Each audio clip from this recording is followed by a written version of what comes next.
pesantren, dan Ibu berharap pelajaran yang minggu lalu selalu kita ingat dan amalkan. Karena pelajaran kita akan berkaitan. Karena pembelajaran kita pada hari ini tentang ketentuan sholat. Sebelum melaksanakan sholat, anak-anak Ibu kan biasanya mendengar dari masjid suara apa? Azan.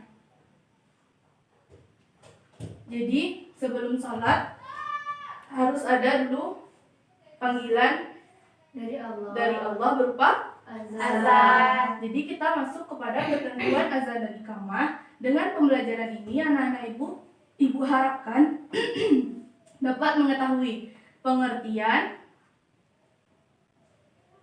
azan dan iqamah. Kemudian anak-anak Ibu dapat memahami keutamaan azan dan iqamah. Kemudian hukum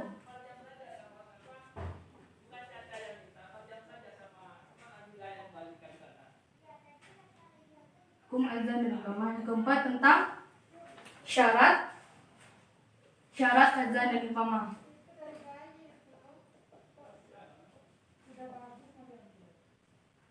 Dan yang kelima yaitu tentang sunnah-sunnah azan.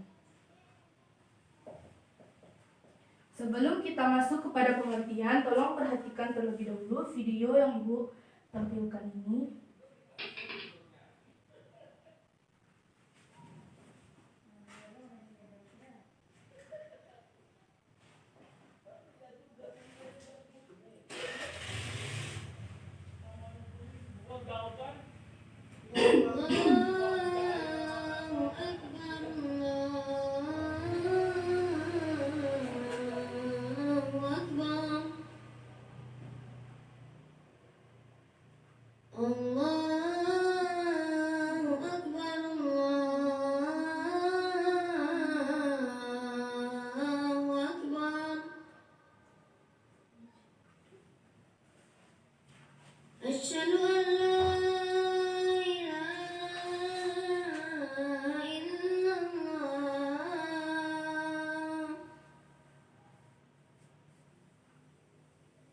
أشهد أن لا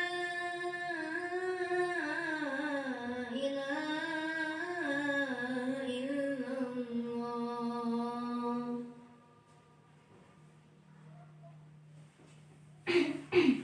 أشهد أن محمدا رسول الله.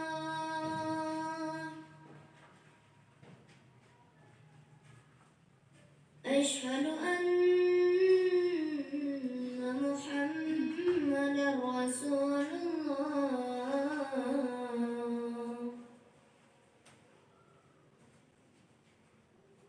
حي على الصلاة.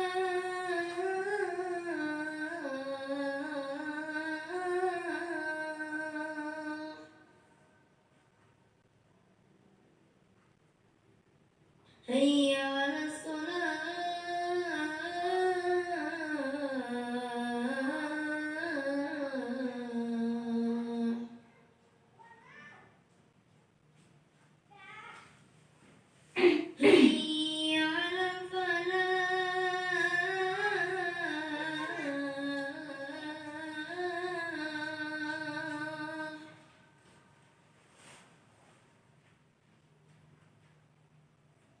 حي على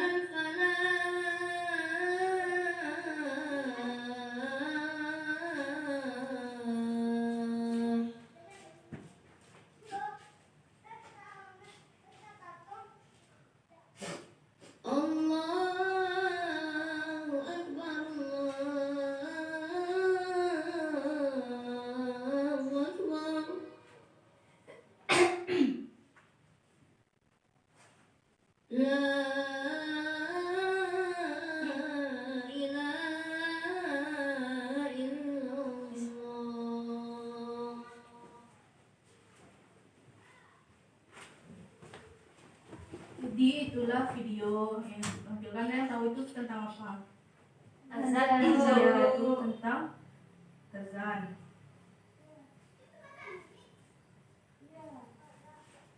sebelum kita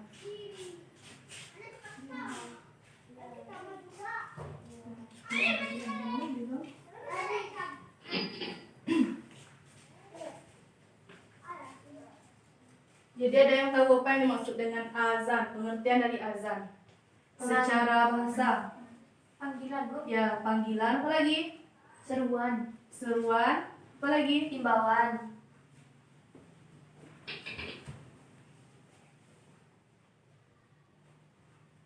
Himbauan, apa lagi? Pemberitahuan. Ya, pemberitahuan.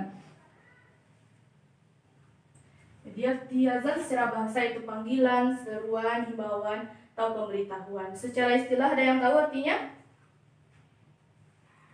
Oh, Bu. Ya, Fitri, apa Fitri? Secara istilah yaitu perkataan tertentu yang berguna memberitahukan maksudnya waktu sholat, Bu. Ya, perkataan tertentu yang berguna untuk memberitahukan, mengumumkan bahwa waktu sholat tersebut sudah masuk.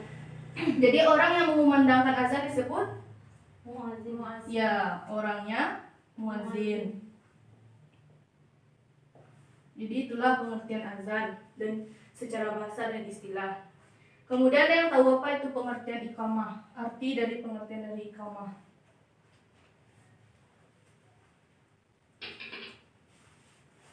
Pertanda masuknya Waktu sholat, Bu. ya iqamah adalah pertanda Untuk Sholat memulai berjamaah sholat. dimulai.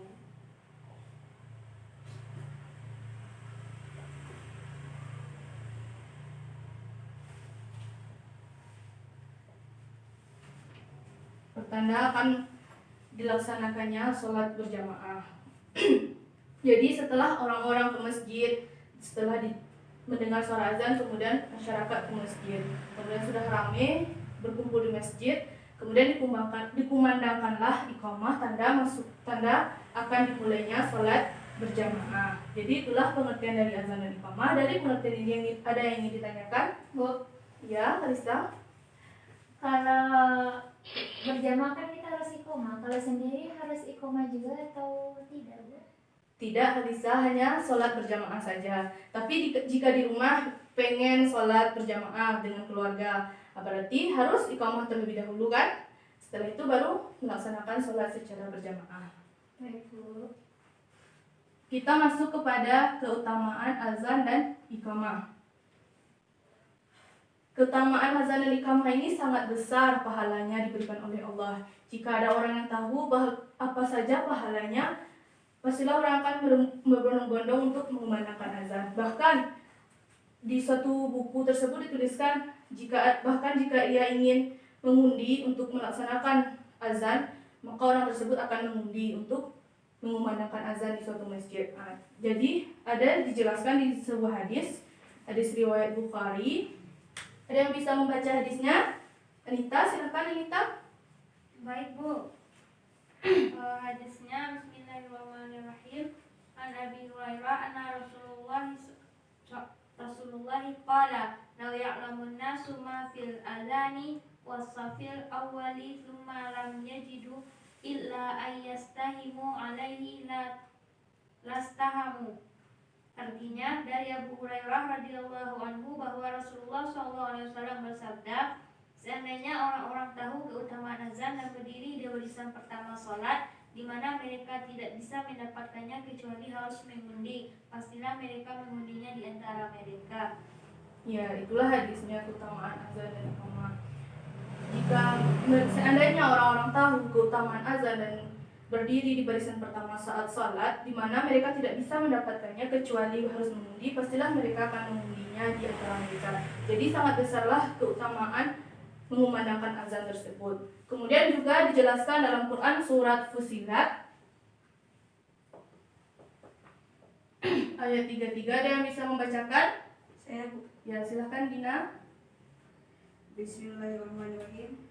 Waman ahsanu qawlan mimman da'a ila Allahi wa 'amila shalihan wa qala innani minal muslimin. Artinya, dan siapakah yang lebih baik perkataannya daripada orang yang menyeru kepada Allah dan dan mengerjakan kebajikan dan berkata, sungguh aku termasuk orang-orang muslim yang berserah diri. Ya, dijelaskan dari ayat tersebut bahwa keutamaan azan dan iqamah. Dan orang-orang yang mengumandangkan azan dan iqamah akan mendapatkan keutamaan dan kelebihan di akhirat kelak. Jadi anak-anak ibu semua, bagi yang laki-laki, jangan malu-malu untuk mengumandangkan azan di masjid ya. Iya Bu. Kami perempuan. Iya Bu. Kemudian kita masuk kepada hukum azan dan iqamah. Ada yang tahu apa hukum azan dan iqamah? Sunnah Sunnah muakkad. muakkad. Sunnah muakkad. Sunnah muakkad Bu. Sunnah yang dianjurkan bagi orang yang dipekerjakan di masjid atau orang yang bekerja di masjid untuk mengumandangkan azan pada sholat Fardu. Ya. Fardu. dan sholat Jumat. ya sholat Jumat. Jumat. Maka wajib untuk mengumandangkan azan Azan. dan tidak dianjurkan untuk mengumandangkan azan pada sholat yang tahu ya sholat sunnah. Apa lagi? Sholat Idul Adha. Ya, Idul Hari sholat besar. id. Sholat hari-hari besar. Ya.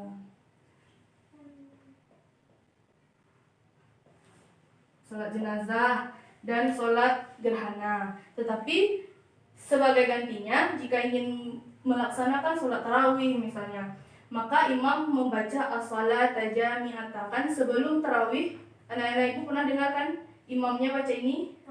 As-salata jami'atan rahimakumullah. Maka ya, La ilaha illallah, Allahu akbar. Jadi itulah dibaca oleh imam, maka berdirilah jamaah tersebut untuk melaksanakan sholat tarawih. Sholat tarawih. Kemudian kita masuk kepada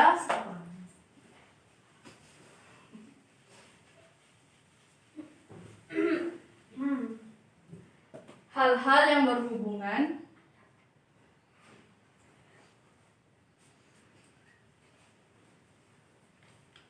dengan disyariatkannya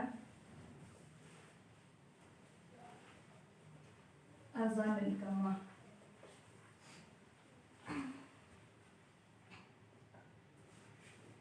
Jadi tidak semua sholat diharuskan untuk azan dan iqamah terlebih dahulu. Yang pertama, sholat yang disyariatkan karenanya azan dan iqamah.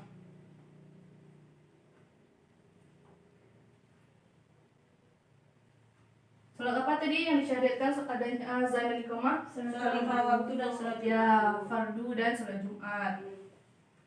Kemudian ada sholat yang disyariatkan baginya iqamah saja. Ada yang tahu sholat apa? Istisqa. Istiqoroh Bu. Bukan sholat jamak jika kita mengerjakannya berjamaah. Sholat jamak dan ya dan sholat yang diqadhakan. Kemudian ada sholat yang mempunyai seruan lafaz tertentu. Ada yang tahu sholat apa? Gerhana. Ya. Gerhana bulan Bu. Apa tuh? Ya, untuk lafaznya ini, ibu akan memberi Ananda tugas untuk mencari lafaz-lafaz tertentu dalam melaksanakan sholat gerhana dan gerhana bulan dan gerhana matahari tersebut. Tolong dikumpulkan di depan ya. Iya Bu. Iya Bu. Saya dapat anuan dan Dan yang keempat itu sholat yang tidak ada azan dan iqamahnya. Apa saja? sholat sunnah Bu, semua sholat sunnah. Sholat jenazah Bu. Ya, sholat sunnah, sholat jenazah, sholat kedua hari raya, kemudian sholat Istisqa. ya istisqa. Istiqoroh ya juga Bu. Istikharah tidak ada azan dan iqamahnya kan? Kan kita melaksanakannya sendiri-sendiri. Iya.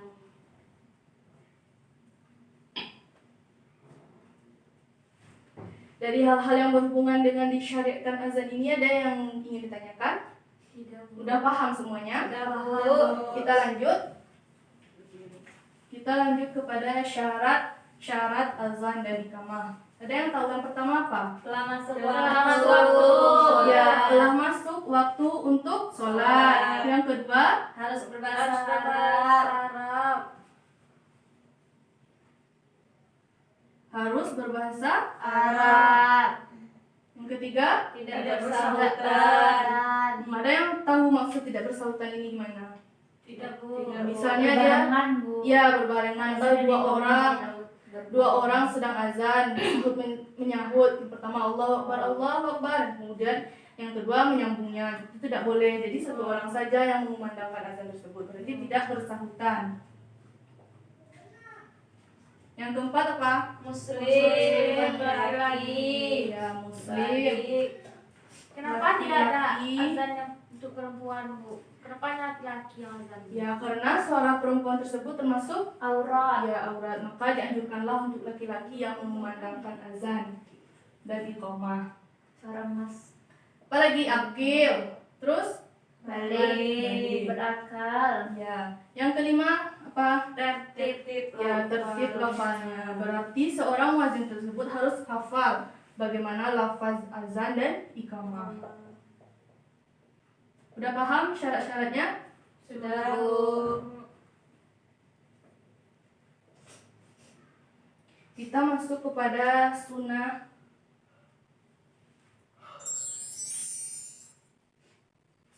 azan. Jadi dalam sunnah azan ini disunahkan orang yang mengumandangkan azan dan orang yang mengumandangkan iqamah sama, tapi ini tidak mutlak, tidak harus orang mengumandangkan azan yang A dan iqamah yang B. Jadi pada zaman Rasulullah yang mengumandangkan azan ada yang tahu siapa? Bilal bin Rabah. Bilal bin Rabah. Pertama kali. Ya, pertama kali mengumandangkan Azan. iqamah. Ada yang tahu? Abdullah bin Zaid Bu. Ya, Abdullah bin Zaid. Jadi boleh si A yang mengumandangkan azan dan yang B mengumandangkan iqamah. Jadi adapun sunnah-sunnahnya yaitu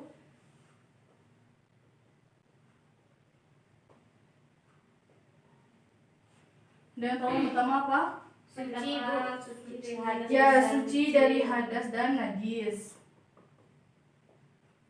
Yang kedua, Berdiri menghadap kiblat. ya berdiri menghadap kiblat. Orang yang mengumandangkan azan harus menghadap kiblat. Yang ketiga, Menghadapkan wajah dan leher ke sebelah kanan ketika mengucapkan hayya 'alas shalah. ya menghadapkan wajah dan leher ke sebelah kanan ketika mengucapkan hayya 'alas shalah dan ke sebelah kiri mengucapkan hayya 'alal falah. Yang keempat ada yang tahu? Memasukkan dua jari ke dalam telinga Bu. Ya, memasukkan kedua jari ke dalam telinga. Dan yang kelima apa? Harus mengeraskan suaranya, melantangkan suaranya. Jadi inilah sunnah-sunnah dari azan dan iqamah. Sampai di sini ada yang ingin ditanyakan? Tidak Tidak, Bu. Ibu ada latihan, tolong anak-anak ibu kerjakan latihannya ya. Iya Bu. Ini juga dimasukkan ke dalam penilaian ibu. Kerjakan 5 menit Buat saja. saya mana, Bu? Sosialisasi. Ya kita bermotivasi juga. Boleh nanti, Bu. Gak boleh sendiri-sendiri ya. Iya Bu. Lah, Bu. Udah, silakan kumpulkan. Nah, kumpulkan.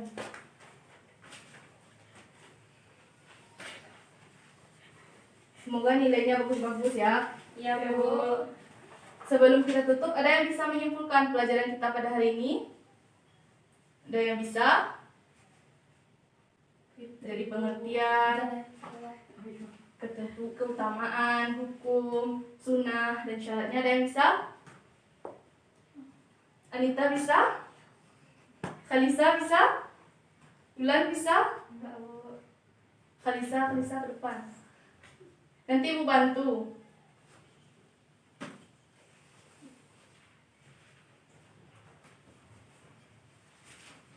Yang dapat saja Kalisa, nanti ibu bantu Kalisa. Ibu kok. Pengertian dulu. Baiklah teman-teman, saya akan menjelaskan kesimpulan materi kita pada hari ini. Yang pertama, azan, pengertian azan dan iqamah.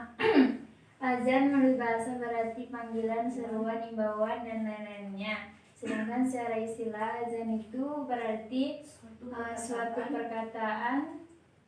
perkataan yang mana dengan maksud untuk mengimbau masuknya sholat. Ya, maksudnya waktu sholat. Selanjutnya iqomah artinya Pertanda sholat jamaah kan? pertanda akan Dimulai. mulainya sholat berjamaah. Lalu apa ibu ketentuan azan dan iqomah? Keutamaan lagi. Keutamaan azan dan iqomah. Yang pertama, Keutamaannya terdapat dalam Quran surat Fusilat ayat Fusilat ayat 33. 33. Hukumnya apa, Kalisa? Hukumnya sunnah muakkad. Ya, sunnah Artinya muakkad. artinya dianjurkan, Bu. Apa lagi, Bu? Kemudian sunnahnya. Syarat dulu, syarat.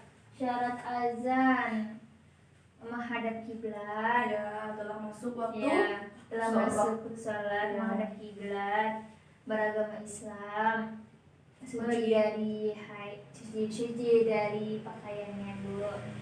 Yang paling tiga Itu sunnahnya Kalisa. Kalau syaratnya syaratnya. telah masuk waktu sholat, Ya, harus telah berbahasa masuk Arab, bahasa Arab, tidak tidak bersangkutan, bersangkutan muslim, muslim laki-laki, dan tertib, Bu. Ya, sunnahnya. Sebenarnya tadi, Bu. Ya, terima kasih Kalisa. Beri tepuk tangan untuk Kalisa. Tadi Ibu ada yang lupa, jadi yang lupa ini Ibu akan jadikan untuk tugas Ananda di rumah. Bacaan yang diucapkan oleh orang yang mendengarkan azan. Apa saja sunnah-sunnahnya ketika kita mendengarkan azan. Jangan lupa itu dijadikan PR ya. Ya, Bu. Kemudian tolong ringkas pelajaran ini di rumah dan baca ketentuan sholat berjamaah lagi untuk minggu depan. Paham semuanya? Paham, Bu. Baiklah, semoga pembelajaran kita pada hari ini dapat Ananda amalkan dan dapat bermanfaat bagi kita semua. Amin. Dan Ibu akhiri dengan mengucapkan Alhamdulillahirabbil alamin. Assalamualaikum warahmatullahi wabarakatuh. Waalaikumsalam.